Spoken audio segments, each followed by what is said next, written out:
ایران وایي د هلمند سیند د اوبو له حقه یو ګام هم نه شاته کیږو. د ایراني رسنیو د راپورونو له مخې د ایران د برېښنا وزیر علي اکبر مهرابیان تېره ورځ په تهران کې یوې خبري غونډې ته وویل چې د ابراهیم رئیسي پر مشرۍ د ایران حکومت په سیستان او بلوچستان کې د اوبو د کمښت د ستونزې د هوارولو لپاره لازمي هڅې کوي. د ایران برېښنا وزیر زیاته کړې سره له دې چې ایران د هلمند سیند د اوبو د حق په اړه له اسلامي امارت سره څو سلا مشورې کړي، خو ایران تر اوسه د دې اوبو په برخه کې خپله لازمه برخه نه ده ترلاسه کړې او د خپل جنوبي ولایت په اړه به ټول لازم اقدامات وکړي. په وروستیو 2 کلونو کې چې اسلامي امارت پر کابل بیا واک ترلاسه کړی، د هلمند سیند اوبه د کابل او تهران ترمنځ د ډیپلوماسۍ یوه حساسه موضوع ګرځېدلې ده.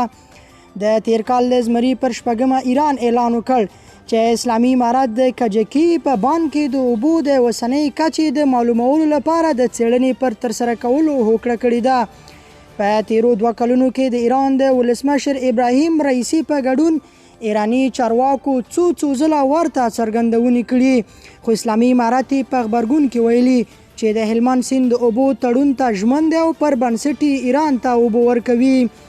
اسلامي امارت د ایران د برېښنا وزیر علي اکبر مهرابیان د وروستیو څرګندونو په اړه تر دې دمه څه نه دي ویلي، خو اسلامي امارت له دې مخکې ویلي وو چې د هلمند سیند د اوبو هغه تړون ته ژمن دي چې په 1451 لمریز زیږدیز کال کې د افغانستان او ایران ترمنځ لاسلیک شوی.